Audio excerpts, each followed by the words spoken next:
I sip my chilled sake as one of my colleagues passionately describes the black Lamborghini Urus he just purchased for his wife. My eyes focus in the distance to the chef that glides a blade through the thick fillet of dark tuna like butter. I thought to myself, wow, what a way to spend a Saturday. But the conversation faded into the distance as I started to feel lightheaded and the world around me started to dissolve as my heart started to race. Shit, no, not right now. My heart kept thumping. My mind started to race. Maybe I'm having an allergic reaction to the sake. Is my throat closing over? No, you're overthinking it. You're not breathing. Take some deep breaths. The color drained from the room and my peripheral vision was gone as my mind continued to tumble. Fuck. Am I going to faint? Please don't faint. Oh my God, don't faint at a business lunch. You look like such a freak. Please. My skin was burning up like I was internally combusting. Just calm down. Listen to your body. Shit, maybe I am having a stroke or something's wrong with my heart. I don't want to end up in the ER. I don't want to die. A sense of impending doom bubbling up. I anchored my focus on the fatty seams of kingfish ceviche in the center of the table. Calm down. You're going to be okay. You've got this. Ride it out. You're young, you're healthy, be logical. Just breathe. Nice, deep breaths. I shifted my attention to the menu, trying to think of a graceful exit. I'll be back. I'm just going to pop to the bathroom. Asking a question about the panic attack. Have you ever had one before? Like, was that your first panic attack, or has it been that intense before? I have had them before. So that was kind of like a turning point where my anxiety was peaking quite badly. And that was a situation that I actually had a conversation with my psychologist about. I explained it to her and she was just explaining to me that it's a panic attack. And I never recognized those experiences as panic attacks because I don't think I wanted to. Because for me, my anxiety tends to fixate around death a lot. And it was one of those things where I'd done a lot of reading and a lot of like cognitive behavioral therapy around it. And she was saying, look, I don't think it's necessarily that you're afraid of death. I think you're an anxious person and that's what you're blaming your anxiety on. I don't know if blame is the right word, but like you like to find a scapegoat for things and that's what you're pinning it on. So interestingly enough, now that I'm not as anxious because I've started medication for it, I actually don't really think about death as much, which is kind of liberating. You struggle with the decision to start taking meds around it? Well, I actually came to you guys when I had it proposed and I actually asked you because I think the thing is, like for me, when I read that out aloud, my biggest fear is that someone will hear that and think, oh my God, this chick's fucking unhinged. Like, yeah, she's out of control. And on the surface, I'm a very controlled person. I don't think a lot of people would pick up that I've had this experience. And I'm within my industry, like I'm a very high performer. Like I have to be on top of my shit. And so I don't want people to think that I can't do my job and like make judgments around that. No one really talks about it. I think that's the thing, at least within my age group. It's not like, oh yeah, I'm on antidepressants. I don't even like the word antidepressants, you know, like I just find I feel like there's a stigma attached to it. Maybe there's not, but I feel like I'm just like, oh yeah, my chill pills. Like, yeah, I don't know. It's just, it feels very clinical. That is something that's really interesting to me because I sort of thought the millennial people are more open about mental health and seeking help and things like that. But you're saying not so much, that it still has a stigma attached to it. No, I think when people, maybe it's a self-imposed stigma within my mind because initially I didn't want to admit that I have anxiety because it was an impediment in my mind. Like I like to think my brain has attributes that are very beneficial.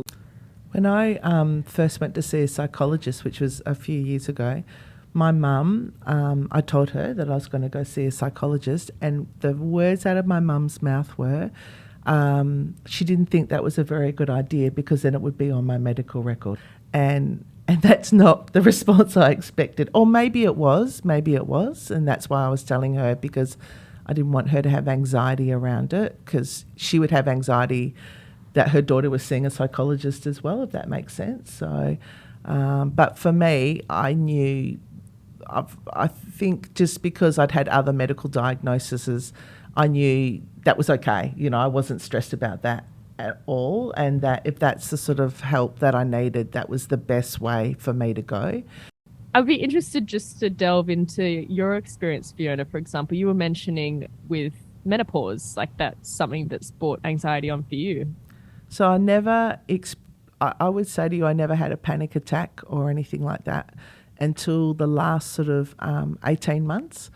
And when I became menopausal, lots of changes in my body, like more than I think is acceptable.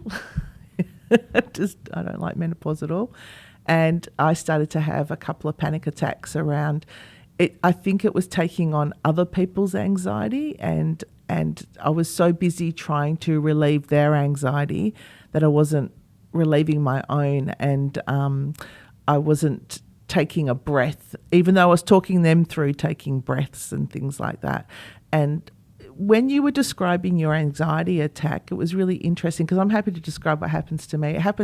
It's so fast, it's insane, and you don't even expect it to happen. So I'll be doing whatever I'm doing, and then all of a sudden, it's like I can't even take a breath. It's my heart is up in my throat, and like when you were talking about it's almost like I could pass out, but my brain is saying to me, in this very moment, you actually can't pass out. You can't, because you're in the middle of something, and you have to take control back. It's like you've got two halves fighting, and this very, very sage half of you is saying, this is insane. What is going on? And there's this other half saying, oh my God, like I can't cope. I'm not coping. And so when I'm trying to do this procedure, I try to finish it as fast as I can, and literally I try to take a very, very deep breath. I do a lot of breath work, and try to instead of breathing in my shoulders, try to breathe down into the depths of my belly, and that's what brings me back. It's what brings me back. But like in that moment, I can break out in a sweat that everyone could smell in the room. Like, it's the only time I have sweat that smells. It's extraordinary, and like I am soaked, absolutely soaked from it. So, and then I'm fine. Like literally, like 30 seconds later, I'm fine. And I'll normally excuse myself to go to the bathroom and sort of wipe myself down. Like my chest is wet, my hair is physically wet. It's crazy. But I'm working through it. So I haven't gone down the route of medication because it hasn't been that bad for me. Like I don't feel anxiety all the time. It's just in very short moments. And I'm working on that, with better mental health, doing a lot of relaxation stuff, a lot of breath work. Like I do the box breathing, which is the 4 hold, let it out, hold. So I do a lot of that, and I try to do that throughout the day now. So I've got a new daily ritual where every time I go to the toilet, I do my box breathing, and that's what has been suggested to me, so it becomes part of your everyday pattern. So you might do that multiple times in the day, and I do it when I go to sleep and things like that, and that's helping quite a lot, because when I feel that anxiety coming up, I immediately go to the breath. That's what I do now. So yeah. So there's another version. It's hard in that circumstance though, because it's just so true. You have two little like voices that are trying to compete, but your brain has flooded your body with like cortisol stress. Yeah. And so it's like you have to wait for it to just settle. Like it's just one of those things. You're like, I know that this is what it is, but that chemical is there. So you just have to let it do its thing. And I was doing some research into it, and they were saying 1 in 3 people will have a panic attack in their life. That's a lot of people. But it's not a fun thing to talk about. It's like, oh, yeah, guys, I just had a panic attack while I was driving, or like it's one of those situations people don't want to relive it. Like it's quite unpleasant. But so Amelia, to your point beforehand, I think people might also have panic attacks and not realise they're having a panic attack. So I wonder whether that 1 in 3 is actually like everyone has panic attacks. We just don't always know what they are. And you sharing that story at the start and even talking about fainting, like I didn't even know that could be because you were having a panic attack. Like I've learnt so much from your insights into that, the experience, and I don't think people appreciate that or talk about it. I would agree. I think 1 in 3 sounds low. That's what I thought. I thought that sounds low. We'll have, okay, in our little recording sesh, who's had a panic attack? Or me. Me. That's all of us. So of our sample of 4, 100%. Very scientific sample, mind you. Very representative and rigorously sampled. Well, we're across the generations. Large sample size. But it often makes me wonder, say, for example, Fiona, back when you were young. No, it's like, it's obviously been in human populations for a while. Like, how would they have dealt with it back when, say, for example, my grandma, when she was my age? It was not talked about at all. Like, I don't remember anyone talking about anxiety or panic attacks in my 20s, 30s. 40s, yes, I heard people starting to have that conversation. It's not even a conversation we would have with friends. This is not something we talked about at all. I did see a lot of addiction, and not just addiction just to substances, but addiction to sex and addiction to shopping. Shopping was a big one. Addiction to different things as well. And I'm starting to think that maybe just talking it through today, that could that have been some anxiety, and that's just the presentation of it, that you go and do certain things to make you feel better. If someone fainted or something like that, no one would think panic attack, that's for sure. You might think low blood sugar or what do they used to call it? Hysteria, which is a terrible word for women to be used with them. But now, I don't know whether, because as we've got older and now, I always think it's your generation, Amelia, that has brought that to the forefront and been more comfortable to talk about it. Like, I never remember someone, like when I read a news article, and then at the end of the news article it gives you all that information about Beyond Blue and things like that, or if you're experiencing, or if this has triggered anything. That's all really new. That's only in the last sort of 5-10 years that they've started doing that, whereas they never used to do any of that sort of stuff before. So it's sort of good that it's out in the open a bit more. I think women are better at talking about it than men. I really do. I think women are... But women are better at talking, full stop. Yeah. And I would just add, and I think it's a very interesting reflection about the generations, right? I also think there's cultural norms around it, and, thinking about my family in Sri Lanka and people who are in cultures where they may not be in a space or a place where it's safe to talk about it, to explore it. They don't have the resources. If I was to even talk to people my age who are still in Sri Lanka, it's still a massive taboo. I know I've got family and friends over there who are struggling with this, but it is a culture, unfortunately, with all of the economic situations and political situations, where it's survival. And I feel like when a generation or a culture or a person is in survival mode, the ability to stop and say, hey, something's going on with my mental health and I now can have the time and space to address that, may not be something that's available to people. So I don't know. It's just something I've been thinking about recently. Can I just say something about that? Because it's just giving me all these thoughts about, so are we here in Australia, are we privileged that we can actually stop and think about that? I think so. Yeah. I think, I think we as a culture have said, okay, we're going to put language around this. In some cultures, there isn't a language around it. There isn't proper words for it, right? And we're going to have it almost as something that a health professional may ask you about and check in with your mental health. I was at a diabetes congress recently, and that was one of the big conversations that, when you go see your endocrinologist, your specialist, that their first question should be, how is your head? Like, how are you going mentally, as opposed to what's your blood sugar numbers looking like? And so I do think as a society, we are moving more to the conversation to talk about it, to be open about it. And I feel like hopefully younger generations coming up it is a more normalized element of its, you know, emotional and physical and spiritual well-being, as opposed to just a focus on the physical.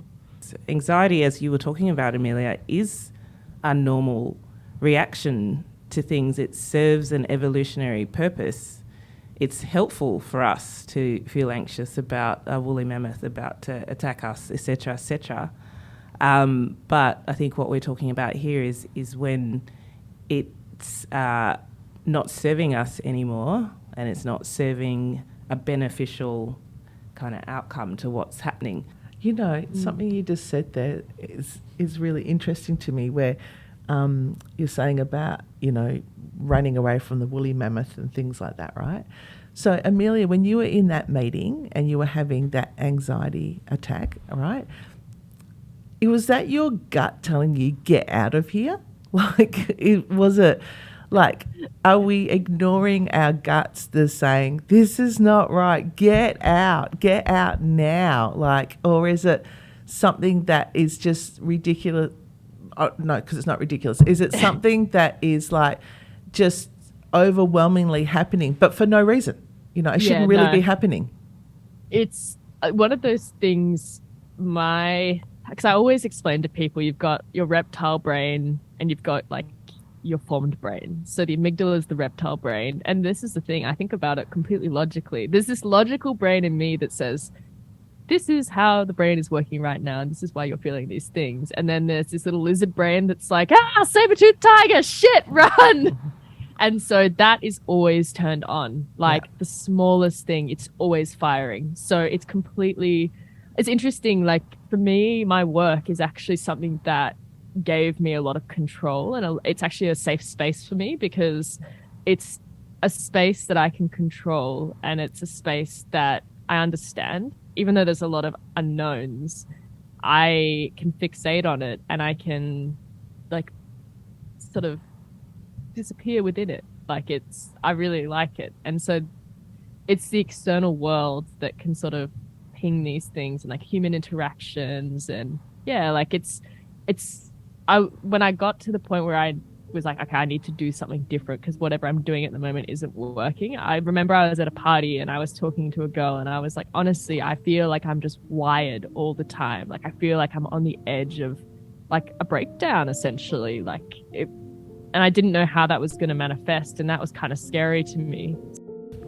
I love that I've learnt heaps about that today. Like just talking to a stranger at a party, you know, but like it comes out in weird ways. Yeah, it is what it is. As my favorite saying is, it is what it is.